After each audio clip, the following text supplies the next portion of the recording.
رحم الله من قرأ الفاتحة.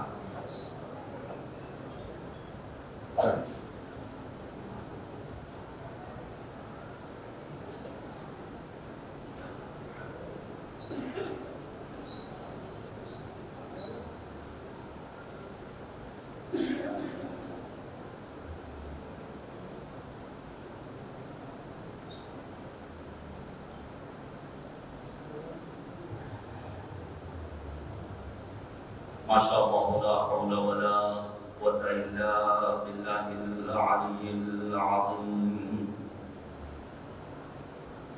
حسبنا الله ونعم الوكيل، نعم المولى ونعم النصير. أعوذ بالله من الشيطان اللعين الرجيم. بسم الله الرحمن الرحيم. رب اشرح لي صدري ويسر لي أمري واحلل عقدة من لساني يفقهوا قولي. الحمد لله رب العالمين والعاقبة للمتقين والجنة للمؤمنين والنار للملحدين والمنافقين والكافرين والعاصين.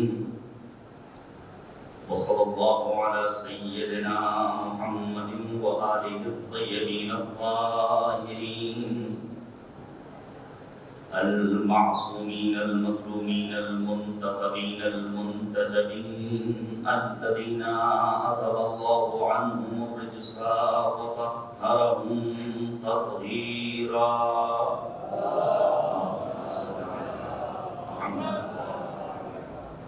واللعنة الدائمة الباقية على أعدائهم أجمعين من الآن إلى قيام يوم الدين. آمين يا رب العالمين.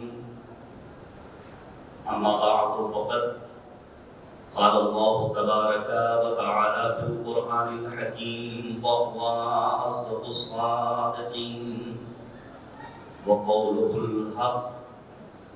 أعوذ بالله من الشيطان الرجيم. بسم الله الرحمن الرحيم. لا أقسم بهذا البلد وأنت حل بهذا البلد ووالد وما ولد لقد خلقنا الإنسان في كبد أيحسب أن لن يقدر عليه أحد يقول أهلكت مالا لبدا أيحسب أن لم يره أحد ألم نجعل له عينين ولسانا وشفتين وهديناه النجدين فلاقتحم العقبة وما أدراك ما العقبة فك رقبة أو إطعام في يوم ذي مسغبة يتيما ذا مقربة ثم كان من الذين آمنوا وتواصوا بالصبر وتواصوا بالمرحمة أولئك أصحاب الميمنة والذين كفروا بآياتنا هم أصحاب المشأمة عليهم نار مؤصدة. صلوات جيدا محمد.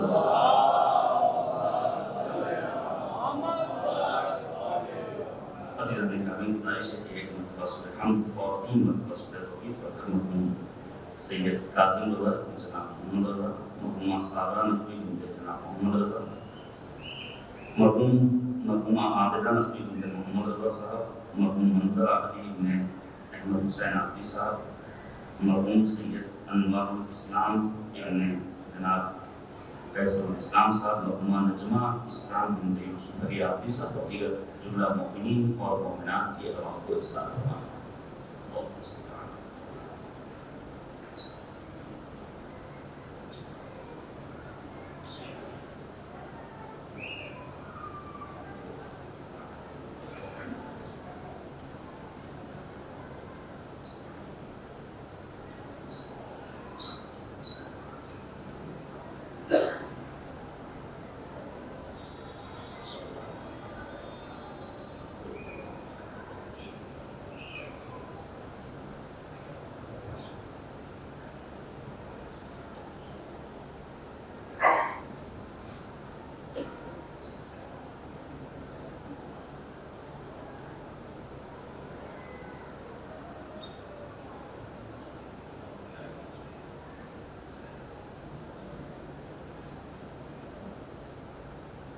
عزیزان گرامی، ماہ مبارک رمضان کی اس شب و عالم کی رات میں ولی خدا، وصی رسول، سید الزاہدین، امام العارفین، امیر المؤمنین حضرت علی بن ابی طالب علیہ السلام شہادت کے المناک موقع پر وارث غم فرزند علی و بطول سرکار امام زمانہ علیہ السلام کی خدمت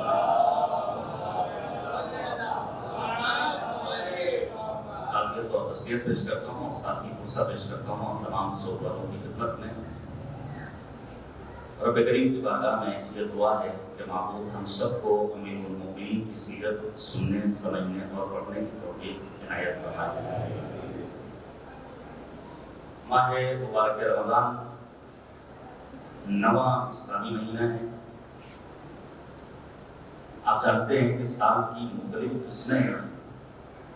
حساب کے طور پر سن 2023 عیسوی چل رہا ہے، سن 1444 ہجری قمری ہے اور سن 1402 ہجری شمسی۔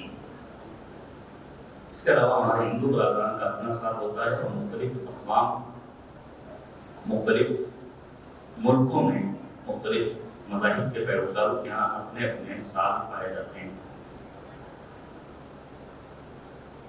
علماء عرفان نے بیان کیا کہ ماہ رمضان اول السنہ، سال کی ابتدا ہے ماہ مبارک رمضان سے۔ اس کے لیے جو اپنے نفس کی تربیت کرنا چاہے، ابھی بیان کروں گا آپ کے سامنے کہ ہمیں اور آپ کو اس دور غیرت کبریٰ میں اپنے آپ کو کیسے تیار کرنا ہے تاکہ ہمارے امام کا ظہور ہو اور ہم انشاءاللہ عدل و عدالت پر مبنی حکومت کو اپنی نگاہوں سے دیکھیں اور امام کے لشکر اور ان کے اعوان و انصار میں شمار ہوں انشاءاللہ۔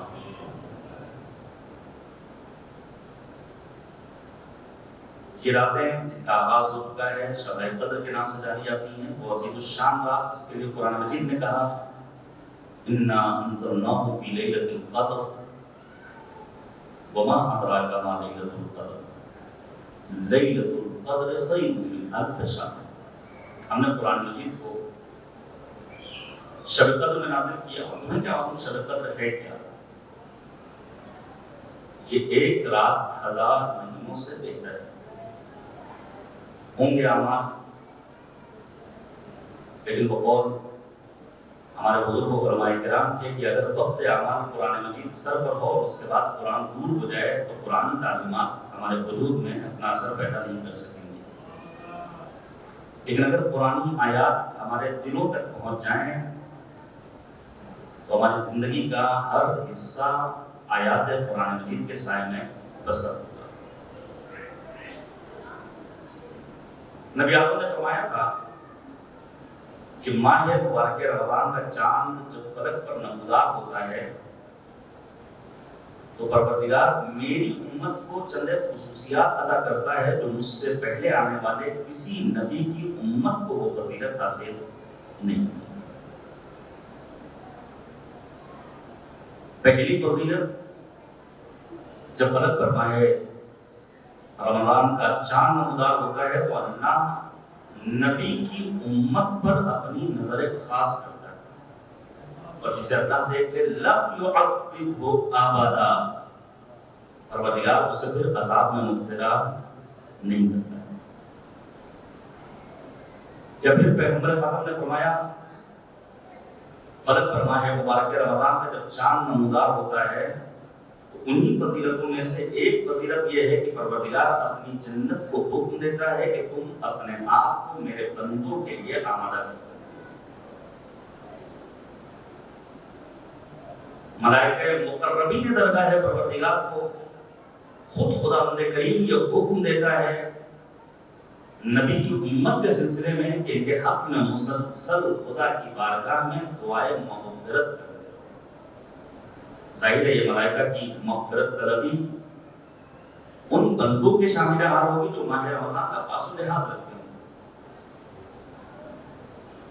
جو رضائے پروردگار کے حصول کے لیے روزہ رکھتے ہوں، اللہ کی بندگی کے لیے اپنے قدم کو خدا کی راہ میں بڑھانے والے ہوں. اور پھر پیغمبر فرماتے ہیں کہ اگر کوئی شخص ماہ رمضان میں روزہ رکھے اور وہ میری امت سے تعلق رکھنے والا ہو تو ایسے روزے دار کے منہ کی بدبو اللہ تعالیٰ کو مشک و عنبر سے زیادہ عزیز ہوتی ہے. یوں تو ہے ہر ماہ کی اسلام میں عظمت ہے، سب سے زیادہ ماہ رمضان کی فضیلت. اس ماہ میں چھا جاتی ہے اللہ کی رحمت، مسجد میں جماعت ہو تو مٹ جاتی ہے نفرت. جس طرح سے قرآن میں یاسین نیا ہے اس طرح مہینوں میں یہ ماہ رمضان ہے. رب کریم ہمیں شب قدر درک کرنے کی توفیق عنایت فرمائے. سال بھر کے مقدرات کا تعین انہی شب قدر میں، لہذا کوشش کرنی چاہیے کہ زیادہ سے زیادہ وقت ہمارا عبادت و اطاعت پروردگار میں بسر ہو، اور مالک ہم سب کی ادنا سی عبادتوں کو اپنی بارگاہ میں شرف قبولیت عنایت فرمائے. صلوات بھیجیے گا محمد و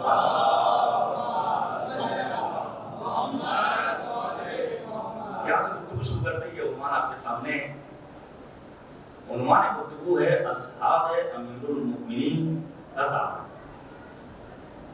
دیکھیے ہم میں سے ہر انسان نے امیر المؤمنین کے بعض اصحاب کا نام سنا، لیکن ان کے کام سے ہمیں واقفیت نہیں. صرف نام سن لینا کافی نہیں ہے، بلکہ ان اصحاب جلیل القدر کے کاموں کو جاننا بھی ضروری ہے. میں نے سورہ مبارکہ بلد کی تلاوت کی، جہاں پروردگار عالم نے قسم کھائی ہے اور پھر اپنے بندے کا تذکرہ کیا ہے کہ ہمارا بندہ یہ سمجھتا ہے کہ راہ خدا میں اگر اس نے کچھ قربان کر دیا تو کوئی اسے دیکھنے والا نہیں ہے، جبکہ اصل قربانی یہ ہے کہ انسان کسی غلام کو آزاد کرے یا پھر کسی اپنے قریبی رشتہ دار یتیم کو کھانا کھلائے. اور پھر مالک کریم کہتا ہے جو لوگ صاحبان ایمان ہیں وتواصوا بالحق وتواصوا بالمرحمہ، جو حق کی وصیت کرنے والے ہیں، جو رحمت کی وصیت کرنے والے ہیں، اولئک اصحاب المیمنہ، یہی ہیں وہ داہنے ہاتھ والے اصحاب. اور پھر پروردگار نے اسی سورہ بلد کی انتہا میں اصحاب المشأمہ کا تذکرہ کیا ہے، جن کے لیے مالک کہتا ہے علیہم نار موصدہ. اصحاب یمین کون ہیں؟ اصحاب شمال کون ہیں؟ آپ پڑھیے گا قرآن مجید امیر المؤمنین کے سلسلے میں جہاں بہت ساری آیات ہیں قرآن کریم میں، وہی انہی آیات میں ایک آیت کریمہ یہ ہے کہ یہاں پر یمین سے مراد کوئی اور نہیں سوائے امیر کائنات امیر المؤمنین علی بن ابی طالب علیہ السلام.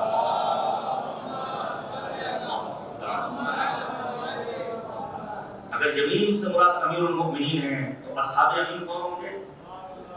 امیر المؤمنین کے اصحاب. اصحاب یمین کون ہیں؟ جن کا نام اعمال روز محشر ان کے داہنے ہاتھ میں. اصحاب شمال کون ہیں؟ جن کا نام اعمال ان کے بائیں ہاتھ میں. انشاءاللہ پروردگار ہم سب کو اصحاب یمین میں قرار دے. دیکھیں موضوع کے انتخاب کا مقصد آپ کے ذہن میں یہ نہ آئے کہ ان اصحاب کا تذکرہ ہم اس لیے کرنے جا رہے ہیں تاکہ ان کو پہچاننے کے ذریعے ہم علی کو پہچانیں. نہیں، مقصد یہ نہیں. اور روایت کے سلسلے میں چھٹے امام حضرت امام جعفر صادق علیہ السلام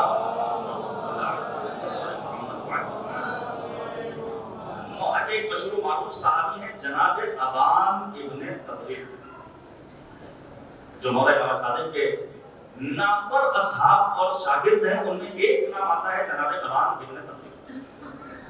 آنے والا آتا ہے اور آنے کے بعد جناب ابان سے کہتا ہے کہ ہم جناب سلمان کے بارے میں کچھ جاننا چاہتے ہیں. فوراً ابان نے ایک سوال کیا تھا اس آنے والے سے، اس سوال کرنے والے سے، کیا تم یہ چاہتے ہو کہ تم سلمان کو پہچاننے کے ذریعے علی کو پہچانا؟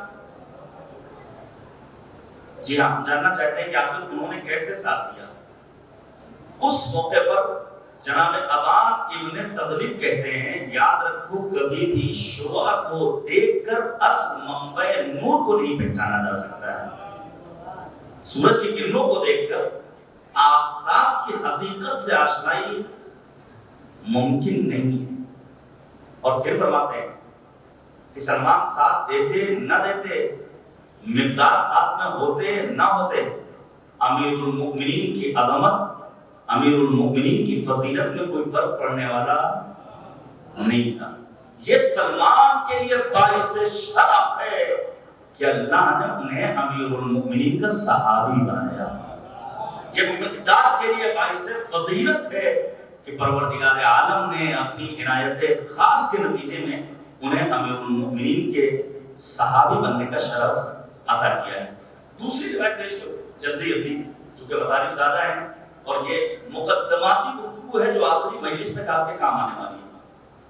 ہم چاہتے ہیں کہ یہ لفظ صحابی آپ کے ذہنوں تک پہنچ جائے کہ صحابی کہتے کسے ہیں، اصحاب کی عظمت کیا ہے، اور پھر ان اصحاب میں کن اصحاب کا تذکرہ ہمارے درمیان ہوتا ہے لیکن ان کے کاموں کا تذکرہ نہیں ہوتا.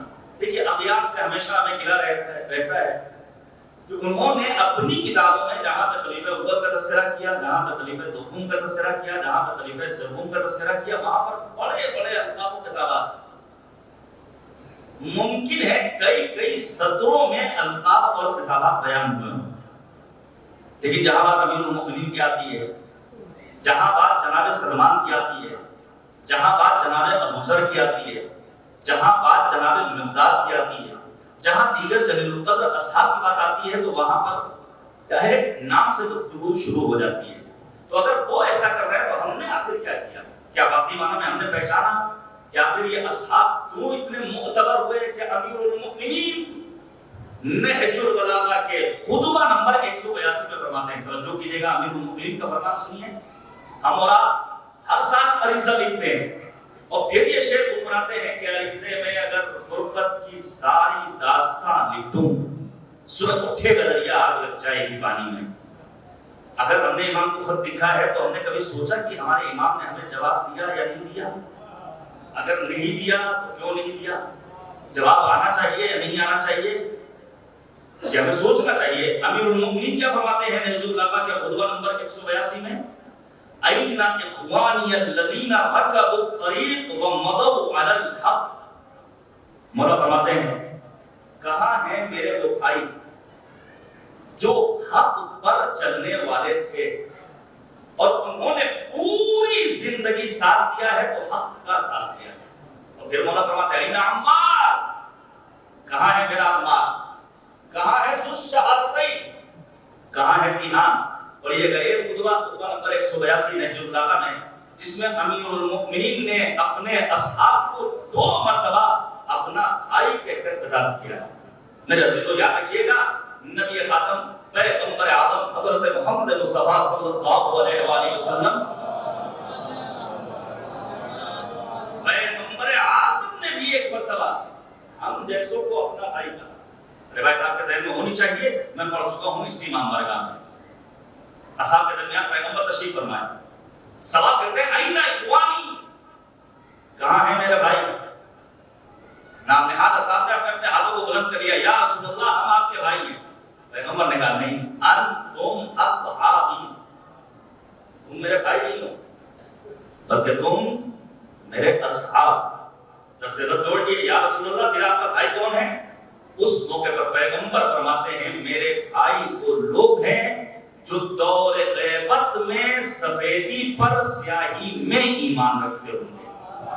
یعنی انہوں نے امام کو اپنی نگاہوں سے دیکھا نہیں ہوگا، صرف کتابوں میں امام زمانہ کا تذکرہ پڑھا ہوگا اور اس تذکرے کے ذریعے اپنے آخری وقت کے امام کی معرفت حاصل کرنے کی کوشش کی ہوگی. امیر المؤمنین نے بھائی کہا ہے اپنے ان اصحاب کو جنہوں نے حق کے راستے کو اختیار کیا، جنہوں نے اپنی جان راہ حق پر دے دی. روایت سنیے، اور یہ روایت کسی شیعہ عالم کی نہیں، یہ روایت لکھی ہے اہل سنت کے بزرگ اور ممتاز عالم دین جناب ابن ابی الحدید معتزلی نے.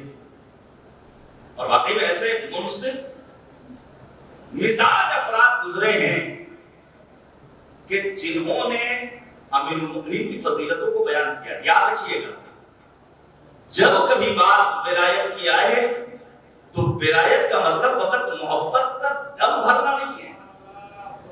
امیر المؤمنین سے محبت ہر انسان کرتا ہے. مسیحی ہے تب بھی محبت کرتا ہے, ہندو ہے تب بھی محبت کرتا ہے, یہودی ہے تب بھی محبت کرتا ہے. امیر المؤمنین سے ہر وہ انسان محبت کرتا ہے جو حلال زادہ ہو. ہم سے اور آپ سے فقط محبت کا دعویٰ نہیں کیا گیا بلکہ ایک مطالبہ کیا گیا ہے کہ امیر کائنات امیر المؤمنین کی سیرت کا اتباع, ان کے نقوش حیات کو اپنی زندگی میں عملی جامہ پہنا. توجہ کیجئے گا, ابن ابی الحدید المعتزلی عالم اہل سنت ہیں اور اس حد تک امیر المؤمنین کے سلسلے میں فضائل کو بیان کیا ہے کہ علماء اہل سنت نے ان کو ٹائٹل دے دیا کہ یہ سنی نہیں ہے بلکہ شیعہ ہے. چلیے اسی بات ہے صحیح, ابن ابی الحدید ہمارے خیمے میں آ گئے, ایک بندہ تو پڑھا کم از کم, وگرنہ ہم ان سے کہنا چاہتے ہیں آپ کے ہی امام احمد ابن حنبل 1200 سال پہلے مسند احمد ابن حنبل میں اپنی کتاب میں انہوں نے امیر المؤمنین کے فضائل کو بیان کیا ہے. امیر کائنات سے متعلق نہ جانے کتنی حدیثوں کو بیان کیا ہے. ابن ابی الحدید المعتزلی نے کیا لکھا ہے؟ ابن ابی الحدید المعتزلی کہتے ہیں کہ امیر المؤمنین علی مرتضیٰ کو ان کے اصحاب کے ذریعے نہیں پہچانا جا سکتا. اور پھر انہوں نے آگے لکھا ہے کہ اگر مدینے کے تمام افراد اور تمام مسلمان علی کا ساتھ چھوڑ کر علی کے مقابلے میں آ جاتے, علی تنہا ہوتے, تب بھی علی اس ذات کا نام ہے جو حق کی راہ کر رہی ہے. صلوات بھیجیے گا بر محمد و آل.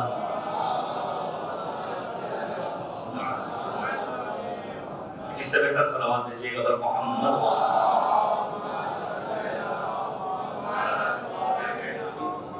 اصحاب کے ذریعے ہمیں اور آپ کو امیر المؤمنین کو نہیں پہچاننا ہے.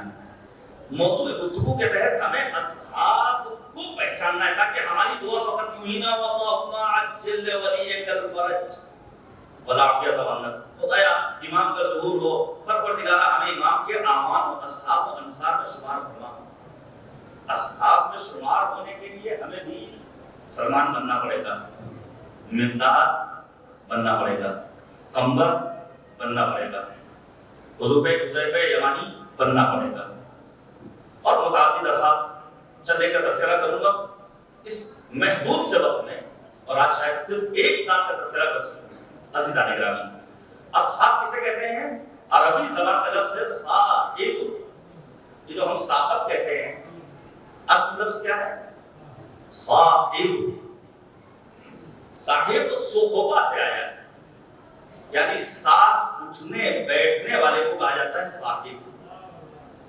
تو اس تناظر میں ارباب لغت نے بیان کیا ہے کہ ہر وہ انسان جو امیر المؤمنین کے ساتھ نشست و برخاست کرنے والا رہا ہو, جس نے مولا کے ساتھ اٹھنے بیٹھنے کا شرف حاصل کیا ہو اور مولا سے کچھ اصول زندگانی سیکھے ہوں, اسے اصحاب کی فہرست میں شمار کیا جاتا ہے. ہمارے یہاں کتنے اصحاب کا نام دیا جاتا ہے؟ چلے گنے چنے کچھ شمار, لیکن محققین نے اپنی تحقیق کے نتیجے میں بیان کیا کہ امیر المؤمنین کے اصحاب کی تعداد کتنی ہے؟ 1114. تو کیا یہ 1114 سب وہ ہیں جو امیر المؤمنین کی میت میں جنت میں جانے والے ہیں؟ کیا رسول کی بز میں ہر اٹھنے بیٹھنے والا قابل اعتبار, جس طرح بز میں پیغمبر میں آنے والا ہر صحابی قابل اعتبار نہیں ہے, اسی طرح امیر المؤمنین کے اصحاب میں شامل ہونے والوں کو علماء نے 3 کیٹیگری میں تقسیم کیا ہے. اللہ تعالیٰ سے دعا ہے کہ پروردگار ہمیں ان پہلے گروہ میں شامل کرے جن کا تذکرہ حق ہے, جن کا تذکرہ راہ نجات کا راہی بنانے کے لیے کافی ہے. وہ کون سے لوگ ہیں؟ جنہوں نے اپنے دلوں میں امیر المؤمنین کی محبت سجائی اور اپنی آخری سانس تک وہ امیر المؤمنین کی محبت میں باقی رہے. میں پھر عرض کروں گا, یہ جو ہم کبھی کبھی ناز کر لیتے ہیں میں سید حیدر عباس رضوی, اس سے بڑا کون؟ میں فلاں خاندان سے تعلق رکھتا ہوں. ہم اپنی نسلوں پر بسا اوقات ناز کر لیتے ہیں. ہم کبھی کبھی اپنے فیملی بیک گراؤنڈ پر ناز کر لیتے ہیں. لیکن میرے عزیزوں میرے دوستوں یاد رکھیے گا صرف ایک ابتدا کا اچھا ہونا کافی نہیں. وسیم مرتد جو تیاگی بن گیا، رضوی بھی تھا، سید بھی تھا، مومن ماں کی آغوش بھی ملی تھی، ابتدا اس کی اچھی ہوئی تھی، لیکن اس نے اپنی انتہا کو چوپٹ کر لیا. نہ خدا ہی ملا نہ مثال سنم. اسی لیے زیارت معصومہ قوم سلام اللہ علیہا کا فطرہ ہے اللہم انی اسألک ان تختم لی بالسعادہ. خدایا تیری بارگاہ میں میرا یہ مطالبہ ہے کہ میری عاقبت بخیر. اور کی ابتدا اچھی نہیں تھی لیکن اور نے اپنی انتہا اچھی کر لی. لہذا ہماری دعاؤں میں ایک دعا ہمیشہ ہونی چاہیے پروردگارا ہماری عاقبت بخیر فرما. یہ دعا بہت ضروری ہے. تو کون ہے امیر المؤمنین کا واقعی صحابی جو مولا امیر المؤمنین کی محبت کے سائے میں جیے اور جب تک سانس باقی رہے اس محبت امیر المؤمنین پر باقی رہے؟ یہ پہلی قسم. دوسری قسم کون سے لوگوں کی ہے کہ جن کے دلوں میں امیر المؤمنین کی محبت تو تھی لیکن انہوں نے امیر المؤمنین کا ساتھ نہیں دیا، نہ مخالفت کی، نہ ادھر آئے اور نہ ادھر گئے. یہ افراد اس پہلے درجے کے مقابلے میں بہرحال نیچے آ جاتے ہیں. اور تیسرا گروہ کون سا ہے کہ جنہوں نے شروع میں تو امیر المؤمنین کا ساتھ دیا لیکن آخر میں انجام تک پہنچتے انہوں نے امیر کائنات امیر المؤمنین کا ساتھ چھوڑ دیا جو قابل مذمت افراد ہیں. تاریخ میں ایسے افراد کی تعداد ماشاء اللہ میں نمونے پیش کروں گا آپ کے سامنے. عزیزان گرامی اب میں آپ کے سامنے عرض کروں کہ امیر المؤمنین کے اصحاب یہ تینوں گروہ شامل ہوتے ہیں لیکن واقعی معنی میں پہلا گروہ وہ ہے جو امیر المؤمنین کا صحابی کہلانے کا مستحق ہے. کون سے ہیں یہ لوگ جو فقط اپنی زبان سے اشہد ان علی ولی اللہ نہیں کہتے ہیں بلکہ اس کلمہ ولایت کی لاج بھی رکھتے ہیں. جس طرح فقط لبیک یا حسین نہیں کہہ دینا ہے بلکہ لبیک یا حسین کا مطلب کیا ہے کہ آنے والے یوم قدس یعنی 14 اپریل کو سرکار سید الشہداء کی سیرت کا اتباع کرتے ہوئے ہر انسان مظلومین عالم کی حمایت میں اپنے گھر سے نکلے اور ظالموں کے خلاف صدائے کے احتجاج بند کرے. امریکہ مرد آباد کے نعرے لگائے، اسرائیل مرد آباد کے نعرے لگائے، آل سعود مرد آباد کے نعرے لگائے اور دنیا کے افراد کو للکارے ذرا اٹھو اپنے گھروں سے اور علی مرتضیٰ جیسے امام عادل کی پیروی کرو جس نے اپنی وصیت میں فرمایا تھا کونا للظالم خصما وللمظلوم عونا. ہمیشہ ظالم کے ساتھ دشمن رہو اور مظلوم کے طرف دار. جس کسی نے ولایت کے کلمے کی لاج رکھی واقعی معنی میں وہ امیر المؤمنین کا چاہنے والا ہے. لیکن ہوتے ہیں بات جن کا کہنا ہے مولانا دیکھیے زندگی بڑی چھوٹی ہے، تیز رفتار معاشرتی زندگی، کہاں دین کی پابندی، کہاں امیر المؤمنین کی سیرت، یہ ہمارے بس کی بات نہیں. ہمیں جینے دیجیے، ہم جس حال میں زندگی بسر کر رہے ہیں. تو ایسے افراد سے یہی کہنا چاہتے ہیں کہ تمہاری مثال سمندر کی تہوں میں زندگی بسر کرنے والے ان مخلوقات کی ہے جن کی حیات کا ہمیں علم نہیں ہے. ایسی زندگی تمہیں خود مبارک. ہمیں تو وہ زندگی چاہیے جہاں تحرک پایا جائے، ہمیں وہ زندگی مطلوب ہے جہاں انقلاب پایا جائے، ہمیں وہ زندگی مطلوب ہے جہاں توڑنے کی طاقت پائی جائے، ہمیں وہ زندگی مطلوب ہے جو امیر المؤمنین کے پیغامات کو دنیا میں نشر کرنے کی قوت عطا کرنے کے لیے کافی ہے. عزیزان کرام ہم بڑی آسانی سے کہہ دیتے ہیں ہم شیعہ ہیں. مجھے یاد آتا ہے اور وہ میری سبھی بھی یوٹیوب پر موجود ہے، میں نے فتح گڑھ میں مجلس پڑھی تھی آج سے 5-6 سال پہلے جس میں امام سجاد کی حدیث کی روشنی میں بیان کیا تھا کہ علامات المؤمن خمس، ایک مومن کی 5 علامتیں ہیں. وہ جا کر کے آپ نے ریسرچ کر لیجیے مل جائے گی. البتہ واقعی شیعہ ہونے کے لیے، واقعی مومن بننے کے لیے 5 علامات کی بھی احادیث ہیں، 200 علامات کی بھی حدیث ہیں. ایک کتاب لکھی ہے جناب شیخ صدوق علیہ الرحمہ نے. کون ہے شیخ صدوق؟ محمد ابن علی ابن باقر تمی علیہ الرحمہ. آپ توجہ کیجیے گا، ان کے پدر بزرگوار یعنی علی ابن ابی طالب امی ایک عرصے تک اولاد کی نعمت سے محروم تھے. وقت امام سے توسل کرتے ہیں مولا آپ ہی بیٹے کی نعمت سے ہمیں فیضیاب کر سکتے ہیں. اس موقع پر سرکار حجت نے ان کے پدر بزرگوار کو بشارت دی تھی ان قریب اللہ تمہیں ایک مبارک بیٹا عطا کرے گا. امام کی دعاؤں کا صدقہ ہے جناب شیخ صدوق علیہ الرحمہ. متعدد کتابیں لکھی، ان میں سے اہم ترین کتاب کون سی ہے جو غیبت سے متعلق ہے، امام زمانہ سے متعلق ہے؟ نام ہے کمال الدین و تمام النعمہ. شیخ صدوق کی کتابوں میں ایک کتاب ہے جس کا نام ہے صفات الشیعہ. 40-50-60 روایات ہیں. اگر ان روایات کو پڑھیے تو سوچنے پر مجبور ہو جائیے گا کہ واقعی ہم شیعہ ہیں یا نہیں. میں اپنے لیے کہہ رہا ہوں، اسے پڑھنے کے بعد پتا چھاننا پڑتا ہے اپنے گریبان میں کہ واقعی میں کیا ہم شیعہ کہلانے کے مستحق ہیں ان احادیث اور روایات معصومین کی روشنی میں جسے شیخ صدوق نے صفات الشیعہ میں بیان کیا ہے. واقعی شیعہ بننے کے لیے امیر المؤمنین کے اصحاب کو دیکھنا. دیکھیں جب کبھی بات اصحاب کی ہوتی ہے اور اصحاب امیر المؤمنین کا تذکرہ ہوتا ہے تو دو لفظیں ہمارے سامنے آتی ہیں. ایک لفظ ہے ارکان اربعہ اور دوسری لفظ ہے شرطۃ الخمیس. معلومات اس سے پہلے سنا ہے نہیں. ارکان اربعہ یہ اتنی بڑی عمارت جو قائم ہے یہ پلر پر قائم ہے. رکن کہتے ہیں پلر، ارکان یعنی پلرز،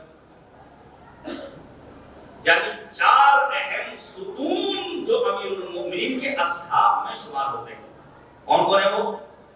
جناب سلمان، جناب ابو ذر، جناب مقداد اور چوتھی ذات جناب عمار یاسر.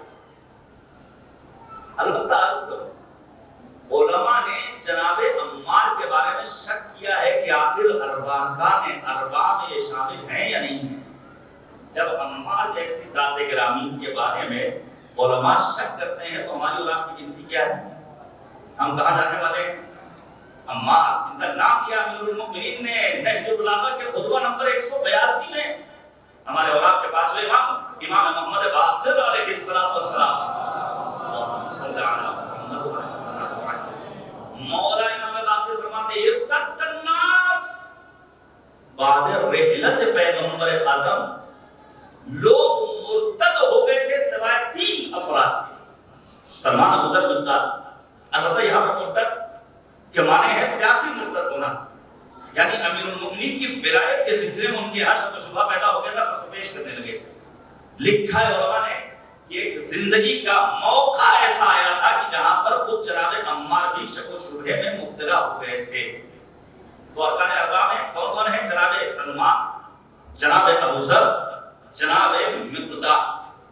بہرحال آج کے دور میں شیعت کو لینا، شیعت پر گامزن رہنا بہت آسان ہو گیا ہے میرے عزیزو، اور وہ بھی علماء کی کاوشوں کے نتیجے میں. ہم نے کوئی سہمت نہیں کی ہے. آپ بتائیے ہم میں سے کتنے لوگوں نے کتنی کتابیں پڑھی ہیں؟ علماء کی زندگیوں کا مطالعہ کیجیے. شہید اول، شہید ثانی، شہید ثالث، شہید رابع، اور نہ جانے کتنے علماء کرام جنہوں نے قربانیاں دی ہیں تشیع کی حفاظت کے لیے. وگرنہ ایسا دور گزرا ہے جس دور میں بچوں کے نام کے انتخاب میں بھی والدین کو احتیاط سے کام لینا پڑتا ہے. آج وہ دور نہیں رہا. اسی لیے آپ کو بہت سارے اہل سنت سادات نظر آئیں گے. اس دور کے تقاضے کے تحت انہوں نے اپنے آپ کو سنی بنایا اور پھر وہ سلسلہ یوں ہی آگے بڑھتا رہا. دور ختم ہو گیا لیکن وہ اہل سنت کے فرقوں میں آج بھی شامل ہیں. پھر دوبارہ وہ شیعہ کی طرف نہیں آ سکے ہیں. اب میں آپ کے سامنے عرض کروں دوسرا جو نام آتا ہے وہ ہے شرطۃ الخمیس. دیکھیں کسی بھی لشکر کے 5 اجزاء، 5 حصے ہوتے ہیں: مقدمہ، میمنہ، میسرہ، قلب لشکر اور ذخیرہ. شرطۃ الخمیس اصحاب امیر المؤمنین میں کنہیں کہا جاتا ہے؟ المؤمنین سے یہ ضمانت دی، مولا آپ کو ضامن بنیے کہ جنت کی ضمانت آپ دے رہے ہیں، باقی جان دینا ہمارا کام ہے، ہم جان کی بازی لگا کر کے آپ کی جان کی حفاظت کریں گے، آپ کو آج نہیں آنے دیں گے۔ اسی لیے ملتا ہے روایات میں، امیر المؤمنین نے فرمایا انت و ابوک من شرطۃ الخمیس، تمہارے باپ شرطۃ الخمیس میں شامل ہیں۔ یہ دو لفظیں ہیں جو ہمیں اپنے ذہنوں میں رکھنا چاہیے، جب کبھی بات اصحاب کی ہوگی تو ارکان اربعہ کا نام آئے گا اور شرطۃ الخمیس کا نام آئے گا۔ اب ایسے دور میں بعض افراد یہ کہتے ہیں مولانا دیکھیے مولا کائنات چونکہ موجود تھے لہذا سلمان بننا بہت آسان تھا، ابو ذر بننا آسان تھا، مقداد اور عمر بننا آسان تھا، آج چونکہ ہمارا امام ہماری نظروں کے سامنے نہیں ہے لہذا ہمارے لیے دشوار منزل ہے کہ ہم اپنے آپ کو سلمان بنا سکیں، ابو ذر، مقداد، عمر، عمار جیسا بنا سکیں۔ یاد رکھیے گا میرے عزیزو، امام کا ہونا نہ ہونا یہاں پر معنی نہیں رکھتا ہے، اگر امام کا ہونا معنی رکھتا تو ہر کوئی سلمان ہوتا، کوئی ابن ملجم نظر نہ آتا۔ دور امیر المؤمنین نے دیکھا ہے ابن ملجم جیسے شقی ترین انسان کو، جو مولا کائنات کی موجودگی میں شقی ترین انسان کو زمین پر۔ ہاں اس کے برخلاف ہم نے دیکھا ہے دور غیبت میں ایسے علماء کو جنہوں نے اپنے آپ کو اس منزل تک پہنچایا کہ خود امام اور نبی ان کے اوپر برش کرتے ہوئے نظر آتے ہیں۔ پیش کروں آپ کے سامنے دو نمونے۔ ایک نمونہ وہ ہے جو جناب شیخ بہائی نے اپنی کشکول میں لکھا ہے، توجہ کیجیے گا۔ اس دور غیبت کبریٰ میں ہماری اور آپ کی سب سے بڑی ذمہ داری ہے کہ ہم علماء سے قریب، اور پھر میں عرض کروں گا عالم سے مراد یہ 8-10 میٹر کا امامہ سر پر رکھنے والا نہیں، ٹوپی شیروانی پہننے والا نہیں۔ بس اوقات ہمارے نوجوانوں کے ذہنوں میں آتا ہے جن کے سر پر امامہ ہے ان کا علم زیادہ ہے، نہیں ایسا نہیں، معیار یہ لباس نہیں۔ جناب شیخ بہائی نے لکھا ہے کہ میں نے عالم رویا میں حالت خواب میں نبی اکرم اور جناب موسیٰ کلیم خدا کو دیکھا۔ موسیٰ کلیم اللہ پیغمبر اکرم سے فرماتے ہیں اے اللہ کے رسول، یہ جو آپ نے فرمایا ہے کہ آپ کی امت کے علماء بنی اسرائیل کے انبیاء جیسے کوئی دلیل، پیغمبر اکرم شیخ بہائی کی طرف اشارہ کرتے ہیں ان سے پوچھ لو۔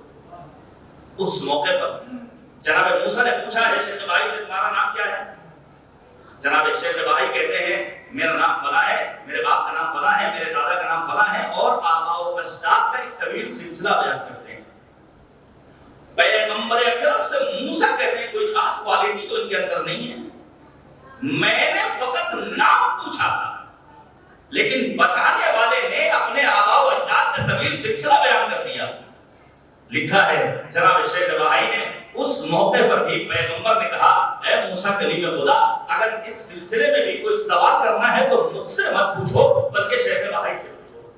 اب شیخ بہائی سے سوال کرنا شروع کیا کہ آخر میں نے تم سے نام پوچھا تھا، تم نے اپنے نام کے ساتھ اپنے آباء و اجداد کا تذکرہ کیوں کیا ہے؟ شیخ بہائی کہتے ہیں آپ خود یاد کیجئے، جب پروردگار عالم نے آپ سے پوچھا موسیٰ تمہارے ہاتھ میں کیا ہے تو آپ کو کہہ دینا چاہیے تھا میرے ہاتھ میں عصا ہے، لیکن آپ نے کہا میرے ہاتھ میں عصا ہے جس پر میں تکیہ لگاتا ہوں، جس سے میں پتے توڑتا ہوں، جس سے میں اپنی پیروں کو چلاتا ہوں۔ اے موسیٰ کلیم خدا، جب کوئی اپنے محبوب سے گفتگو کرتا ہے تو تاکہ گفتگو کرنا چاہتا ہے تاکہ اسے یقین ہو جائے آئندہ گفتگو کا موقع نہ بھی ملے تو کم سے کم اس وقت گفتگو کا حق حاصل ہو جائے۔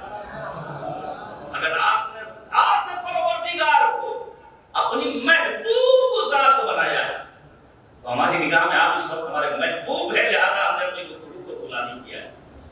ایسے ایسے علماء گزرے ہیں، ایک مثال اور دے رہا ہوں اور یہ مثال بھی قابل غور ہے۔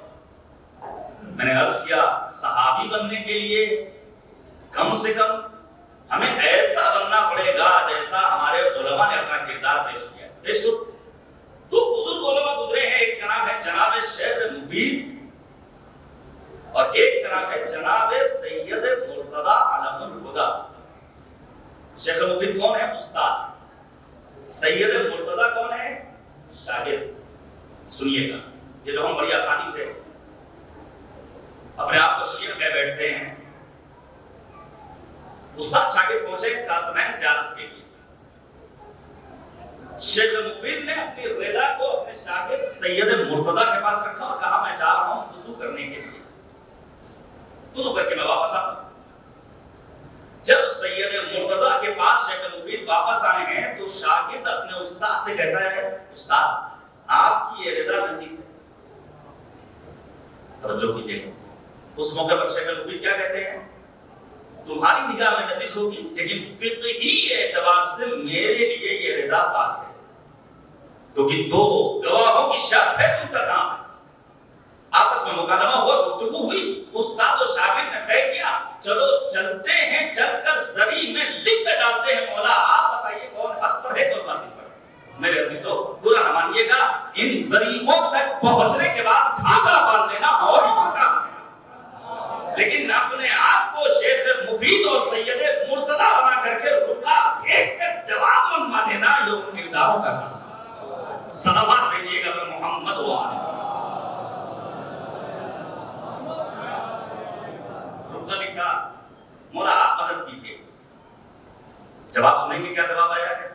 ہم مولا جانتے ہیں مانتے ہیں، ہمارا عقیدہ ہے امام زندہ ہے، اگر زندہ نہ ہوتے تو ہم امام کو سلام کیوں کرتے ہیں؟ ہم بارگاہوں میں جانے کے بعد امام سے رابطہ کیوں برقرار کرتے؟ جواب آیا کہ شیخ مفید تم صحیح کہہ رہے ہو، فقہی اعتبار سے تمہارے لیے رضا پاک ضرور ہے، لیکن الحق مع ولدی، اب میرے بیٹے سید مرتضی کے ساتھ۔ عزیزان گرامی، ہمیں اور آپ کو اپنے کردار کم از کم اتنا بلند و بالا بنانا ہوگا۔ ہمیں آپ کے سامنے پیش کروں تاکہ امیر المومنین کی فضیلتوں کا اقرار کر سکیے، اور یہ اشعار بھی ایک اہل سنت شاعر ہے، کیا خوب کہا ہے کہ خدا کے شعر اے مولائے کائنات علی، شرف کا گوہر یکتا تیری حیات علی، محیط کون و مکان تیرا جلوہ ہستی، تیری چمک سے بھرا ظرف جہاد علی، پڑے ہیں فکر و نظر کے کلیم سیرت میں، ہیں دور علم پہ تیری تجلیات علی، تو لاجواب ہے جس رخ سے بھی تجھے دیکھا، کہ خزینہ عظمت ہے تیری ذات علی، نگاہ کون و مکہ میں نہیں بدل تیرا، ہے بے مثال تیرا جوہر صفات علی، خدا کے فعل سے تجھ کو ملی ہے وہ قدرت، زمانہ ہے تیرے زیر تصرفات علی، خدا کے فعل سے وہ پھر کہتے ہیں کہ اشارہ کر دو تو نظم جہاں سور جائے، نظر کرو تو بدل دو مقدرات علی، حدود بزم جہاں تیرے سامنے گوتا، وسیع تر تیری چشم مشاہدات علی، اور تیرے بغیر ترقی کا ہر سفر ناقص، تیرے بغیر ترقی کا ہر سفر ناقص، کہ تیرا عشق ہے مہر کمالیات علی، تیرا وجود ہے دروازہ علوم رسول، بسا ہے تجھ میں بیان مکاشفات علی، ہے وہ ذرہ خاکی حریف ماہ و نجوم، توجہ کیجئے گا یہاں سے میں جانا چاہتا ہوں صحابی پیغمبر تک، ہے وہ ذرہ خاکی حریف ماہ و نجوم، پڑی ہے جن پہ تیری چشم التفات علی، اے علی عبداللہ جس کو آپ کی نگاہ کرم نے دیکھ لیا وہ ماہ و انجم سے اپنا مقابلہ کرنے کے لیے تیار۔ جن ہستیوں پر امیر المؤمنین کی نظر خاص گئی ان میں ایک نام ہے جناب ابو ذر غفاری۔ میں تذکرہ کرنا چاہتا ہوں جناب ابو ذر کا، توجہ کیجئے گا۔ جناب ابو ذر، میں نے بہت پہلے ایک آرٹیکل لکھا تھا، ایک جویائے حق کا اعلان عشق، کیا ہے صاحب نام کیا ہے؟ جندب ابن جنادہ۔ باپ کون ہے؟ جناب جنادہ۔ ماں کون ہے؟ جن کا نام ہے راملہ ابن تیاح۔ ظاہر ہے مکتب تشیع کے ارکان اربعہ میں ایک شمار ہوتے ہیں جناب ابو ذر غفاری۔ نام کیا ہے؟ جندب ابن جنادہ۔ ماں کون ہے؟ رملہ۔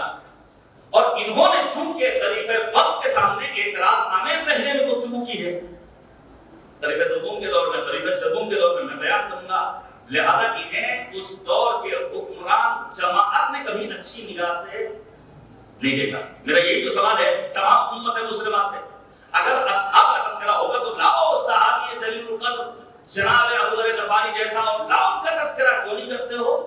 جن کے بارے میں خود حدیث موجود ہے پیغمبر اکرم کی، امیر المومنین کی، خود تمہاری اپنی کتابوں میں تذکرے موجود ہیں۔ نبی عالم فرماتے ہیں کہ خدا بند عالم نے مجھے 4 لوگوں کی محبت کا حکم دیا ہے۔ توجہ کیجیے گا، 4 لوگوں کی محبت کا حکم دیا ہے۔ ایک ساتھ ہے جناب امیر المومنین علی بن ابی طالب کی، ایک ساتھ ہے جناب مقداد کی، ایک ساتھ ہے جناب سلمان کی، اور چوتھی ذات ہے جناب ابو ذر غفاری کی۔ اور پروردگار نے یہ اعلان کیا ہے، اے محمد تم ان سے محبت کرو اور میں ان 4 سے محبت کرنے والا ہوں۔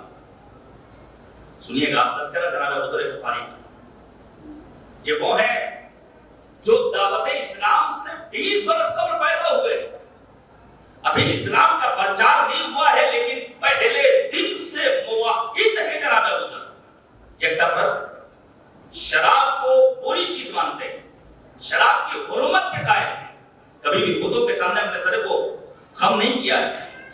چوتھے مسلمان ہیں جناب ابو ذر غفاری، اتنا عظیم جلیل القدر صحابی۔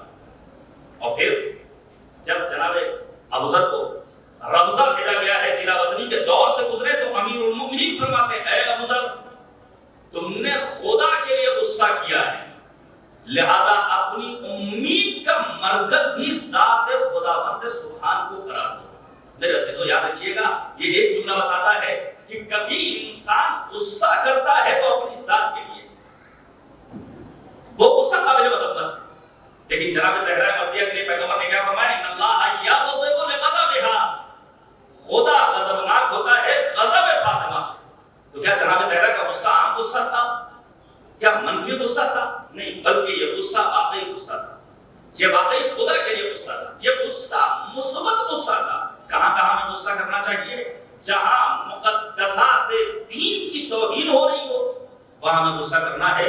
اللہ کی شان میں توہین ہو، رسول اللہ کی شان میں توہین ہو، ولی اللہ کی شان میں توہین ہو، کتاب اللہ کی شان میں توہین ہو، تو ہمیں اپنی آواز کو بلند کرنا چاہیے۔ دوسری وہ جگہ جہاں ہمیں غصہ کرنا چاہیے، جہاں بدعتوں کو پروان چڑھایا جا رہا ہے۔ بدعتیں کیا ہیں؟ یعنی دین سازی۔ ہمارے ہاں دین کی پابندی کم ہے، دین میں بہت ساری باتوں کو لا کر داخل کیا جا رہا ہے بنام دین۔ ایسی جگہوں پر ہمیں غصہ بربلا کرنا چاہیے۔ ہمیں اور کہاں غصہ کرنا ہے؟ جہاں مالی اعتبار سے خود پائی جائے دینی اداروں میں، چاہے وہ ماتمی انجمن ہو، چاہے حسینیہ کی انتظامیہ ہو، چاہے وقف بورڈ ہو، چاہے دینی مدرسہ ہو، چاہے دین سے کسی بھی طرح کا مربوط کوئی ادارہ ہو، اگر مالی اعتبار سے مشکل ہے تو وہاں اپنے غصے کا اظہار کرنا چاہیے۔ عزیزان گرامی، مولا فرماتے ہیں، اے ابو ذر تم نے غصہ کیا ہے خدا کے لیے، لہذا ان دنیا والوں کو اپنا مرکز امید قرار مت دو، بلکہ اپنی امید کا مرکز قرار دو ذات باری تعالیٰ، ذات خداوند سبحان کو۔ جناب ابو ذر کی اہم ترین صفت کیا ہے؟ آپ توجہ کیجیے گا، ہم یہ سمجھتے ہیں مولا کا شیعہ بننے کا مطلب یہ ہے کہ میرا کچھ ایسا لباس پہن لیا، بغیر پریس کیا ہوا، اور ایک ٹوپی سر پہ رکھ لی اور ہاتھ میں تصویر اللہ اللہ بس نہیں۔ ابو ذر کی زندگی اس بات کو بیان کرتی ہے کہ ابو ذر کی سب سے اہم ترین صفت اور سب سے مین کوالٹی یہ تھی کہ ابو ذر کے ہاں ذہانت پائی جاتی تھی، ابو ذر کے ہاں فطانت تھی۔ ابو ذر اس عظیم صحابی امیر المومنین کا نام ہے جنہوں نے اپنی عقل مندی کے سبب ایک لحظے کے لیے بھی شرک نہیں کیا ہے۔ ان الشرک لظلم عظیم، شرک سے بڑا کوئی گناہ نہیں۔ سوچئے ابو ذر جب اپنے اسلام کا اعلان کر رہے ہیں تو ابو ذر عین شباب کے موقع پر، عین جوانی میں، اور جوانی کی عمر کیسی ہوتی ہے یہ ہم جوان سمجھ سکتے ہیں، اس موقع پر بھی ابو ذر نے اپنی جوانی کے باوجود اپنی عقل مندی کو استعمال کیا ہے اور مکتب اسلام کے واقعی پیروکار قرار پائے۔ جناب علامہ مجلسی کی متعدد کتابوں میں ایک کتاب ہے جس کا نام ہے عین الحیات، لکھا ہے جناب علامہ مجلسی کہ بعد امیر المومنین، بعد اہل بیت طاہرین جن ہستیوں کا مقام و مرتبہ سب سے بلند ہے اس میں جناب ابو ذر ہیں، جناب مقداد ہیں، جناب سلمان۔ اتنا عظیم مرتبہ، صرف اور صرف عصمت ملی نہیں ہے لیکن کردار معصوم جیسا ہے۔ چاہتا معصومین کی فہرست میں نہیں ہے، لیکن کردار اتنا بلند و بالا ہے کہ معصومین علیہ السلام کے بعد سب سے عظیم مرتبہ جناب سلمان کا، جناب مقداد کا، جناب ابو ذر۔ جناب ابو ذر پیغمبر کے محبوب ہیں، وقت نہیں ہے، پیغمبر اعظم نے ابو ذر کو وصیت کی، اور وہ وصیت شاید 1-2 پارے کے برابر ہے، بڑی تفصیلی وصیت، اور اس وصیت میں پیغمبر خاتم نے جناب ابو ذر کو ابو ذر کہہ کے 150 مرتبہ اپنا مخاطب بنایا ہے۔ دیکھیں اس دور عرب میں اگر کسی کو عزت دینی ہوتی تھی، کسی کو تکریم سے نوازنا ہوتا تھا، تو اسے اس کی کنیت کے ذریعے پکارا جاتا تھا۔ پیغمبر خاتم نے اس ایک وصیت میں ابو ذر کو کتنی مرتبہ ابو ذر کہا ہے؟ 150 مرتبہ۔ میں اس وصیت کے بعض فقرات کو آپ کے سامنے پیش کروں۔ شیخ صدوق نے اس وصیت کو نقل کیا ہے، اوصانی رسول اللہ پہ سب، اللہ کے رسول نے مجھے 7 وصیتیں کی ہیں، یہ ابو ذر کہہ رہے ہیں۔ اوصانی الی ان انظر الی من هو دونی ولا انظر الی من هو فوقی۔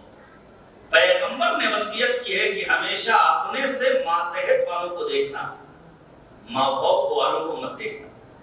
ہمارے یہاں سماج میں مشکلات کو پیش آتی ہیں، جوان ازدواجی زندگی میں بس اوقات ناکام کیوں نظر آتے ہیں، شادی کے بعد دولہا اور دلہن آپس میں لڑائیوں کا شکار کیوں ہو جاتے ہیں، معاملہ کورٹ کچہری تھانے کوتوالی تک کیوں پہنچ جاتا ہے؟ اس کی ایک وجہ یہ ہوتی ہے کہ خاتون خانہ اپنے شوہر کی انکم کو نہیں دیکھتی، بس یہ دیکھتی ہے پڑوس میں فلاں کے ہاں ہر کمرے میں اے سی لگا ہوا ہے، جبکہ ہمارے ہاں کسی ایک کمرے میں اے سی نہیں لگا ہے۔ وہ یہ دیکھتی ہے کہ ان کے ہاں قیمت پردہ آمیزہ ہے، ہمارے ہاں نہیں ہے، ان کی بیڈ شیٹ ایسی ہے ہمارے پاس نہیں ہے، ان کا ڈرائنگ روم ایسا ہے ہمارے پاس نہیں ہے۔ پیغمبر نے ابو ذر کو وصیت کی ہے، اے ابو ذر ہمیشہ مادی چیزوں میں اپنے سے نیچے والوں کو دیکھنا، اپنے سے مافوق والوں کو مت دیکھنا۔ میرے عزیزو سمجھنا چاہیے، اللہ نے تمام انبیاء کو مالی اعتبار سے ایک جیسا نہیں بنایا۔ سلیمان کون ہے؟ اللہ نے کتنی عظیم مملکت دی ہے، جلوں پر حکومت، ہواؤں پر حکومت، خلاؤں پر حکومت۔ آج کی رات آنے والی شب قدر میں جن سوروں کا پڑھنا مستحب ہے، ان سوروں میں ایک سورہ کون سا ہے؟ سورہ مبارک ہے عنکبوت۔ پڑھیے گا سورہ عنکبوت، ابتدائی آیات میں احسب الناس ان یترکوا ان یقولوا آمنا وهم لا یفتنون ولقد فتنا الذین من قبلہم۔ کیا لوگوں نے گمان کر رکھا ہے ہم انہیں آزمائیں گے نہیں؟ ہم نے تجھ سے پہلے والوں کو بھی آزمایا، ہم خوب جانتے ہیں سچا کون ہے جھوٹا کون ہے۔ سلیمان اتنا عظیم جلیل القدر پیغمبر، کیسا امتحان دیا اللہ نے؟ قرآن کہتا ہے وَلَقَدْ فَتَنَّا سُلَيْمَانَ وَأَلْقَيْنَا عَلَى كُرْسِيِّهِ جَسَدًا۔ سلیمان اتنی عظیم مملکت کی باگڈور اپنے ہاتھوں میں رکھنے والے کیا کرتے ہیں؟ جناب سلیمان مختلف شادیاں کرتے ہیں تاکہ زیادہ شادیاں کریں گے تو بچے زیادہ ہوں گے، کوئی یہاں سنبھالے گا کوئی وہاں سنبھالے گا۔ اللہ نے کہا ہم نے سلیمان کا امتحان لیا، اولاد کے نام پر ایک بیٹا دیا، وہ بھی ناقص الخلقہ، اے برہمن۔ تو سلیمان مقتدر پیغمبر، لیکن جناب سلیمان اگر دولت مند ہے تو اس کے مقابل میں جناب ایوب کون ہے جو مالی اعتبار سے تندرستی کا شکار ہے۔ سماج اگر فقط ان 2 انبیاء کی زندگیوں کو مد نظر رکھے تو اسے سمجھ میں آ جائے گا کہ مالی اعتبار سے سماج کے تمام افراد برابر نہیں ہو سکتے ہیں، کوئی مالدار ہوگا، کوئی مالی اعتبار سے تندرستی کا شکار ہوگا۔ پہلی وصیت کیا ہے؟ مادیات میں اپنے سے ماتحت کو دیکھنا اور معنویات میں اپنے سے مافوق کو دیکھنا۔ پھر فرمایا وَأَوْصَانِي بِحُبِّ الْمَسَاكِينِ وَالدُّنُوبِ مِنْهُمْ۔ پیغمبر نے مجھے وصیت کی ہے کہ مسکینوں کا خیال رکھنا، ان سے قریب رہنا، ان کے ساتھ اٹھنا بیٹھنا۔ ماہ رمضان ہے، تصدقوا علی فقراء، خطبہ شعبانیہ کا فطرہ ہے کہ ماہ رمضان میں اپنے فقیروں کے اوپر صدقہ اور خیرات کرتے رہو، تلاش کرو۔ البتہ پروفیشنل افراد کو مت دو، ہاں جو واقعی معنی میں ضرورت مند ہے خود پہنچ جاؤ ان کی مدد کے لیے۔ وَأَوْصَانِي أَنْ أَقُولَ لَهَا وَإِنْ كَانَ مُرًّا، اور پیغمبر نے مجھے وصیت ہمیشہ حق کہنا اگرچہ حق کڑوا ہی کیوں نہ ہو۔ اس کے بعد کہتے ہیں واوصانی ان اصل رحمی وان ادبرت، اور پیغمبر نے مجھے وصیت کی ہے کہ تم صلہ رحم کرنا چاہے تمہارا رشتہ دار تم سے بگردانی ہی کیوں نہ کرے۔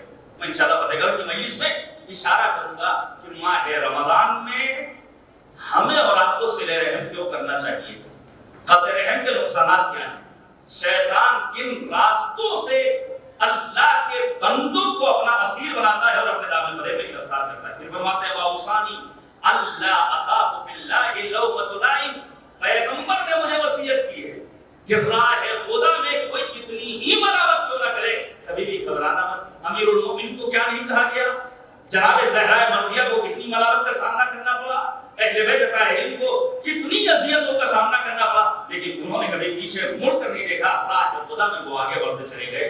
وَأَوْصَانِي أَنِ اسْتَكْثَرَ قَوْلُ لَا إِلَٰهَ لَا حَوْلَ وَلَا قُوَّةَ إِلَّا بِاللَّهِ الْعَلِيِّ الْعَظِيمِ فَإِنَّهَا مِن كُنُوزِ الْجَنَّةِ۔ ابو ذر کہتے ہیں کہ اللہ کے رسول نے مجھے وصیت کی ہے کہ میں زیادہ سے زیادہ لا حول ولا قوت الا باللہ العلی العظیم کہتا رہوں، کیونکہ یہ جنت کے خزانوں میں سے ایک خزانہ ہے۔ جناب ابو ذر غفاری، آپ سوچئے کہ ان کی عقل مندی کی ایک دلیل اور تھی۔ جناب ابو ذر کی عقل مندی کی دلیل کیا ہے کہ انہوں نے کیوں ہی پیغمبر تک اپنے آپ کو نہیں پہنچایا ہے۔ ان کے ایک بھائی ہیں جن کا نام ہے انیس، لیکن انسانی زندگی میں نام کا بڑا دخل ہے۔ الحمدللہ آپ کے شہر میں بھی مختلف علماء کرام برجستہ شخصیات آتی رہتی ہیں، اور مسلسل علماء کی کاوشوں کے نتیجے میں اور مردوں کی غیرتوں کے نتیجے میں ہمارے گھروں سے ہالی ووڈ اور بالی ووڈ کا خاتمہ ہو چکا ہے۔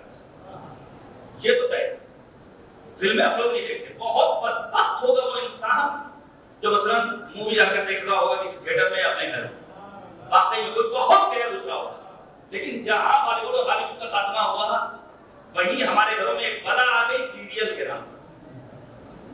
شرعی اعتبار سے معاملہ آتا ہے کہ اپنا مرجع سے پوچھے دیکھنا صحیح ہے نہیں صحیح ہے، لیکن ان سیریلز کا جو ایک نقصان ہمیں نظر آ رہا ہے وہ کیا ہے کہ ہمارے ہاں جب بچہ پیدا ہوتا ہے تو ہم نام کے انتخاب کے سلسلے میں اہل بیت کے نام کا انتخاب نہیں کرتے، بلکہ سیریل میں کام کرنے والے ایکٹرز یا ایکٹریس کے نام پر نام رکھتے ہیں۔ روایت پیش کروں، نام کا کتنا دخل ہے؟ روایت کہتی ہے پیغمبر آدم جب کسی کو دیکھتے تھے کہ اس کا نام خدا ہے تو نبی اس کا نام بدل کر اچھا نام رکھتے تھے۔ اور آگے بڑھیے، یہ جو ہمارے ابو صاحب قرآن مجید سے نام نکال دیتے، میں نے اپنی زندگی اپنی گزار دی مدرسے کی چہار دیواری میں، یہاں سے لے کر خون تک کوئی ایسا سبجیکٹ مجھے نہیں پڑھایا گیا، ہو سکتا ہے ہو تو بھائی۔ روایت کہتی ہے کہ بچے کے نام کا انتخاب باپ کا فریضہ ہے۔ اب کل غلط ہے، والدیہ ثلاثہ، ایک باپ اور اس کی اولاد کے 3 حقوق ہیں، اچھا نام رکھنا، قرآن کی تعلیم دینا اور وقت بلوغ اس کی شادی کا انتظام کرنا۔ روایت کہتی ہے آنے والا آیا مولا کے پاس اور آنے کے بعد کہتا مولا مجھے اللہ نے بیٹا دیا ہے، کیا نام رکھا؟ کہا محمد۔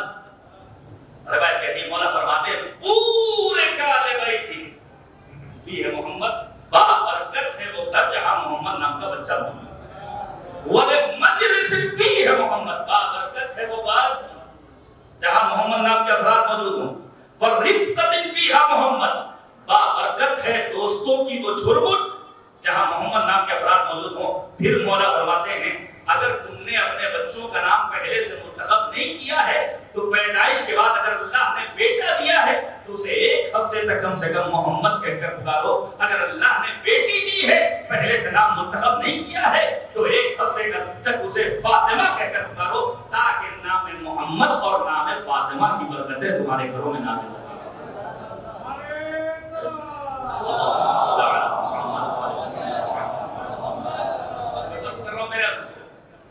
نام کی بڑی اہمیت ہے۔ جناب ابو ذر غفاری نے اپنے بھائی جناب انیس کو بھیجا، جاؤ مکے، اور جانے کے بعد ذرا دیکھو یہ جو اپنی رسالت کا اعلان کر رہا ہے یہ ہے کون، پوری رپورٹ بنا کر لے کر آؤ۔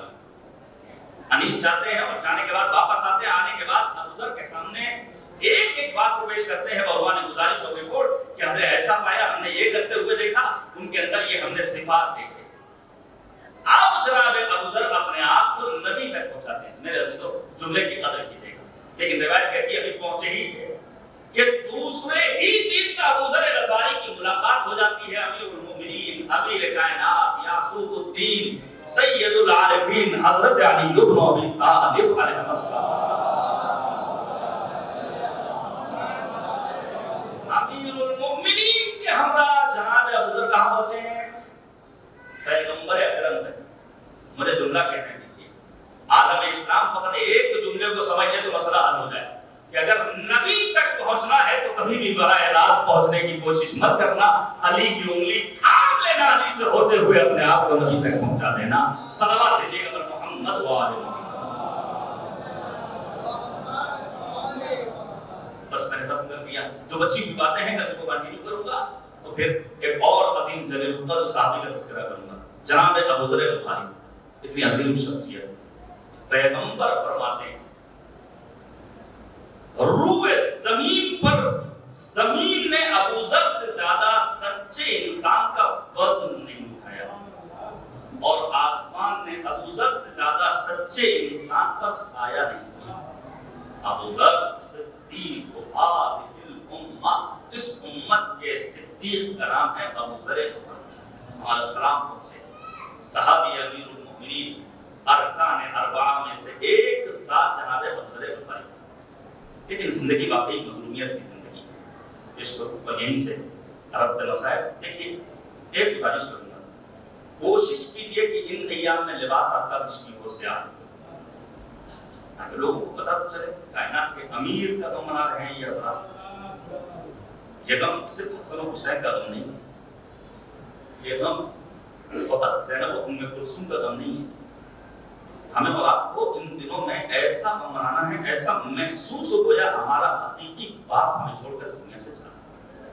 باقی منانے کی نیت کرنا ہے, وقت کے امام کو ثابت چھوڑ. جناب ابو ذر غفاری جلا وطن کیے گئے اور بدل جا رہے ہیں. سخت ہوتا ہے وطن کو چھوڑنا, اور وہ بھی اس عالم میں.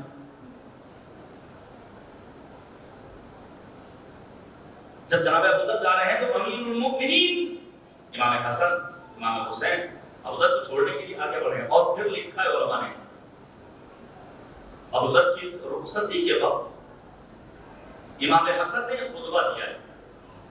شاید امام حسن کی زندگی کا یہ پہلا خطاب ہے جہاں سے امام حسن مجتبی نے اپنی خطابت کا آغاز کیا. چچا کہہ کر خطاب کیا ہے جناب ابو ذر غفاری. جناب ابو ذر ہیں, ابو ذر کی زوجہ ہیں, ابو ذر کی بیٹی ہیں اور چند ایک بکریاں ہیں. مروان ابن حکم اپنے ساتھ لے کر جا رہا ہے. ابو ذر پہنچ گئے. کہاں پہنچ گئے؟ روضہ لبنان کے اطراف. اور علماء نے لکھا ہے یہ ابو ذر کی زندگی کا کمال ہے کہ ان کی قبر نے لبنان کو یہ عظیم مرتبہ عطا کیا. عباس بن موسوی, شرف الدین عامری, سید مطالبت سید حسن نصر اللہ, پوری حزب اللہ, یہ مرہون منت ہے جناب ابو ذر غفاری. آج ان کی قبر اس شاہ کے لیے منبع ہے, سرچشمہ ہے. لوگ جاتے ہیں, درد دل کرتے ہیں, گفتگو کرتے ہیں, راز و نیاز کرتے ہیں, دامن مراد کر کر واپس آتے ہیں. معرفت کے ابواب ان کے لیے باب ہوتے ہیں. ابو ذر پہنچ گئے. ابو ذر جب مریض ہوئے ہیں اس موقع پر جناب ابو ذر کی زوجہ نے ان سے ایک سوال کیا. سنیے گا, یہ سمجھنے کی بات ہے. ہم کتنا بھی مل جائے ہم یہ سوچتے ہیں ہمارے پاس کچھ ہے ہی نہیں. ابو ذر کی زوجہ کہتی ہیں کہ اگر آپ کا انتقال ہو جائے تو ہمارے پاس تو آپ کو دینے کے لیے کفن بھی نہیں. غربت تھی. صحابی امیر المومنین جناب ابو ذر غفاری, کفن بھی نہیں. ابو ذر کہتے ہیں گھبراؤ, جب میں دنیا سے رخصت ہوں گا تو تم جا کر کے وسط راہ میں بیٹھ جانا. عراق کی جانب سے ایک کاروان آئے گا, جا کر کے خبر دینا صحابی امیر المومنین ابو ذر دنیا سے رخصت ہو گئے. آپ کو معلوم ہے وہ ابھی ایسا ہی. اور پھر ابو ذر نے جو اہم پیغام دیا ہے زندگی کے آخری لمحات تک ابو ذر درس دیتے ہوئے گئے ہیں. ابو ذر کہتے ہیں دیکھو جب ان قافلے والوں کو لے کر آنا تو یوں ہی مت جانا, پہلے بکری کی قربانی دینا, ان کی مہمانی کرنا, میزبانی کے فرائض انجام دینا, انہیں کھانا کھلانا, اور جو بھی ہمارے غسل و کفن کا انتظام کرے اسے اس کی اجرت دینا. ظاہر ہے غسل و کفن میں سب کچھ واجب نہیں ہوتا ہے، کچھ مستحبات بھی ہوتے ہیں۔ جا کر کے بیٹھ گئے، کون گزر رہا ہے؟ قافلہ گزر رہا ہے۔ قافلے میں کون کون ہے؟ عبداللہ ابن مسعود جیسے صحابی پیغمبر خدا۔ کون گزر رہا ہے؟ جناب مالک اشتر نقی جیسے صحابی امیر المؤمنین۔ خبر دی صحابی مولا ابو ذر دنیا سے رخصت ہو گئے، جناب عبداللہ ابن مسعود، جناب مالک، یہ لوگ آتے ہیں اور کیا دیکھا کہ ابو ذر کے فراق میں بچی گریا کر رہی ہے، بس یہیں سے آمادہ ہو جائیے۔ جب بیٹی کو روتا ہوا پایا ہے تو جناب عبداللہ ابن مسعود جناب مالک اشتر تسلی دیتے ہیں، گریا مت کرو، صبر کرو، ہم تمہیں اپنے ساتھ کوفے لے کر چلیں گے جہاں مولا موجود ہیں، وہ خود تمہاری سرپرستی کریں گے۔ سوچئے ابو ذر کی بیٹی کا اتنا پاس و لحاظ کہ انہیں تسلی دی جا رہی ہے، لیکن بعد شہادت حسین بن علی یتیم حسین سکینہ کے رخسار پر تماشے لگائے جا رہے ہیں۔ آگے وہ تاریخ اور آگے وہ شب جو شب ضرورت ہے، آپ کو پتا ہے یہی مراد تھی شب 19 ماہ مبارک رمضان، جب امیر المؤمنین اپنی بیٹی جناب ام کلثوم کے یہاں مہمان قرار پائے۔ مختصر کر امیر المؤمنین کے لیے افطار کا انتظام کیا گیا۔ امیر کائنات نے اپنی بیٹی سے یہ کہا تھا کہ تمہیں معلوم ہے کہ تمہارا بابا ایک اور دو کا کوئی استعمال نہیں کرتا، دودھ کو ہٹا دیا گیا۔ مولا پوری رات بے چینی میں بسر کرتے ہیں، کبھی بستر پر، کبھی مصلی عبادت پر، کبھی سحر خانہ میں، اور آنے کے بعد کہتے ہیں واللہ آدھِ اللیلہ، خدا کی قسم آگے بولا۔ سوچئے بیٹی کے سامنے بات کر وہ الگ کے ساتھ رات کا تذکرہ کرے۔ ام کلثوم نے فوراً سوال کیا بابا یہ کس رات کا آپ تذکرہ کر رہے ہیں؟ مولا فرماتے ہیں بیٹا ام کلثوم یہ وہی رات ہے جس کا وعدہ صادق و امین پیغمبر نے مجھ سے کیا تھا، اللہ سے ملاقات کی رات آ گئی ہے۔ امیر المؤمنین صبح کے ہنگام تجدید وضو کے بعد صحن خانہ سے باہر نکلنا چاہتے ہیں، مرغابیوں نے اپنے حصار میں لے لیا اور ہر ایک نے اپنی چوٹ سے امیر المؤمنین کے دامن کو تھام لیا۔ مولا نے پھر ام کلثوم کو آواز دی، اے ام کلثوم اگر ان کے آب و دانہ کا انتظام کر سکنا تو ٹھیک، مگر نہ انہیں راہ خدا میں آزاد کر دینا، دست ادب کو جوڑ لوں گا مولا۔ بے زبان جانوروں کے پانی اور کھانے کا اتنا خیال، ارے آ جائیے بعد شہادت حسین، 3 شب روز کے بھوکے حسین کی شہادت کے بعد ننھی سکینہ ہے جو بے مقدہ اچھانا کوفہ و شام کے بازار و دربار میں لے جائے جا رہی ہے۔ اگر خدا کوئی ممنت ہے سوائے ہمیں اہل بیت طاہرین علیہ السلام کے خدا انعامتوں پر رحمت نازل کرے۔ امیر المؤمنین مسجد میں پہنچے، اذان کہی، اس ملعون کو بیدار کیا، سر معمود کے سجدے میں جھکایا تھا کہ ضربت لگی ایسی تلوار چلی تھی، وہ ملعون کہتا ہے کہ ایسا زہر میں بجھی ہوئی تلوار تھی، پورے کوفے والوں کو مارنے کے لیے کافی تھی، سر پر ضربت لگنی تھی۔ امیر المؤمنین نے آواز بلند کی کہ واللہ فزت ورب الکعبہ، خدا کی قسم علی کامیاب ہو گیا۔ فضا میں آواز گونجی تحطمت واللہ ارکان الہدی، ارکان ہدایت منہدم ہو گئے، وسیع رسول کو مارا گیا، علی مرتضیٰ کو مارا گیا۔ پورے کوفے میں یہ آواز پہنچی ہے، کوفے میں گریا ہے، حسن و حسین آئے ہیں، اصحاب کی مدد سے امیر المؤمنین کو کلیم پر رکھ کر کے لے جا رہے ہیں۔ جیسے جیسے مولا، اب سوچئے امیر المؤمنین 32 جنگ کے دروازے کو اپنے ہاتھوں پر اٹھانے والا مولا ضربت لگنے کے بعد اتنا نہیں گناہگار ہو چکا ہے کہ اپنے پاؤں پر کھڑے نہیں ہو پا رہے ہیں۔ گھر کی جانب آگے بڑھتے ہیں، بیٹا حسن میرے اصحاب سے وہ واپس چلے جائیں، مجھے ڈر ہے کہ زینب و ام کلثوم کے رونے کی آوازیں ان کے کانوں تک نہ پہنچ جائیں۔ مولا آج زینب و ام کلثوم کی غیرت کا اتنا خیال، ذرا آج آئیے سنک سبھیلی بعد شہادت حسین، آپ کی لاڈلی بیٹیاں زینب و ام کلثوم، بے مقنع چادر، کوفہ و شام کا بازار و دربار، اور زینب ہیں ایک رسم میں 12 گلے بندھے ہوئے ہیں، اور پوری زندگی زینب اپنے ماں جائے حسین بس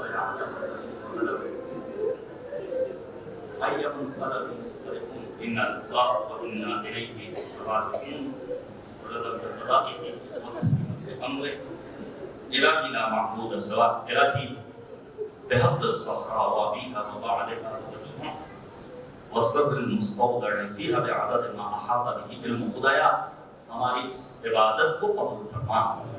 معبود واسطہ ہے محمد اور آل محمد کا آج کی اس شب میں ہمیں اپنی بندگی کی توفیق عنایت فرما۔ ہمارے امام کو ہم سے راضی و خوشنود فرما۔ ایک کریم پروردگار واسطہ ہے عظمت امیر کائنات امیر المؤمنین کا، مولا کی مظلومیت کا مظلومین عالم کی حمایت فرما، ظالموں کے شر سے ہم سب کو نجات عنایت فرما۔ معبود واسطہ ہے محمد اور آل محمد کا اس روح زمین پر جہاں بھی عاشقان امیر المؤمنین ہیں ان کی جان مال عزت و آبرو و ناموس کی حفاظت فرما، دشمنان اسلام کو نیست و نابود فرما۔ معبود واسطہ ہے محمد اور آل محمد کا ہم سب کو امیر کائنات امیر المؤمنین کے اصحاب کی سیرت ان کی تاریخ حیات سننے سمجھنے اور پڑھنے کی توفیق عنایت فرما۔ کریم پروردگار اسلامی انقلاب کی حفاظت فرما۔ معبود واسطہ ہے محمد اور آل محمد کا علماء فاضل واعظین خطباء شعراء ذاکرین مراجع اعظام بالخصوص رہبر فرزانہ حضرت آیت اللہ العظمیٰ خامنئی مرجع قدر آیت اللہ العظمیٰ سیستانی سید مقابلت جناب سید حسن نصر اللہ کو طول عمر بابرکت عنایت فرما۔ اے کریم پروردگار واسطہ ہے محمد اور آل محمد علیہ السلام کا گزشتہ دنوں میں کی جانے والی ہماری عبادتوں کو قبول فرما۔ ان بچے ہوئے ایام ماہ مبارک رمضان میں ہمیں اپنی بندگی کی توفیق عنایت فرما۔ اے کریم پروردگار واسطہ ہے محمد اور آل محمد کا بیت المقدس اور جنت البقیع کو آباد کر دیں۔ معبود ہم سب کو ان مقامات پر پہنچنے کی توفیق عنایت فرما۔ دشمنان انسانیت کو نیست و نابود فرما۔ ہمارے ملک میں موجود شر پسند عناصر سے ہمیں نجات عنایت فرما۔ ہمارے امام کے ظہور میں تعجیل فرما اور ہم سب کو امام کے اعوان و انصار میں شمار فرما۔ ربنا تقبل منا انك انت السميع العليم